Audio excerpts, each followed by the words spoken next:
चाहिँ सबै समस्याको समाधान डन।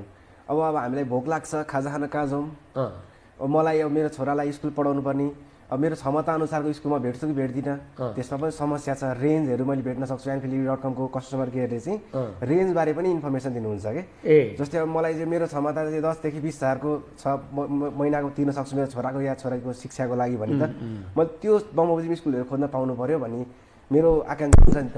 त्यो आकाङ्क्षालाई ध्यान राखेर हामीले चाहिँ क्राइटेरिया दिएका छौँ। हस्पिटलमा पनि अब हजुरको मेडिकलमा अब हजुरले 99% कुनै पनि मान्छे हस्पिटलमा चेकअप गराउन जानुहुन्छ भने त्यही ठाउँमा टेस्टहरू गराउनुहुन्छ डक्टरले लेखेको।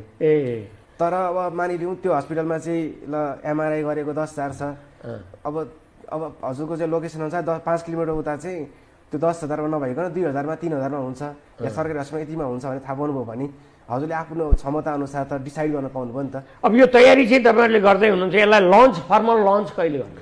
हाम्रो फर्मल लन्च चाहिँ अब पर्सि जनवरी 1 पुस 17 गतेदेखि हुन गइरहेको छ। अहिले चाहिँ हामीले सीमित डाटाहरू राखेर चाहिँ हामीले रेजिस्ट्रेसन गराइरहेको छौँ। तर अब हाम्रो UI चेन्ज हुँदैछ, जुन अहिले जसरी देखिरहेछ त्यसमा अझ एडभान्स फिचरहरू राखेर हामीले चाहिँ एप्लिकेसन आउने बेला चाहिँ गर्छौँ। एप्लिकेसन चाहिँ वैशाखसम्म आउँछ अनि त्यसपछि चाहिँ राम्ररी सेवा यो मार्केट प्लेस पनि सुरु हुन्छ। अहिले चाहिँ हाम्रो दर्ताको प्रोसेस चाहिँ भइरहेको छ निरन्तरै। अनि थ्रेट पनि त होला नि तपाईँलाई, साइबर बुलिङ होला, अब साइबर थ्रेटहरू, ह्याक हुने समस्याहरू त्यत्तिकै होला होइन? अब यी सबै कुराहरू, स्टोरेजको कुरा त आइहाल्यो, क्लाउडको कुरा, डाटा स्टोरेजको कुरा, यी जम्मैलाई चाहिँ तपाईँले चाहिँ आफ्नो सतर्क कसरी हुनुहुन्छ त? केही चाहिँ तयारी पनि केही होला?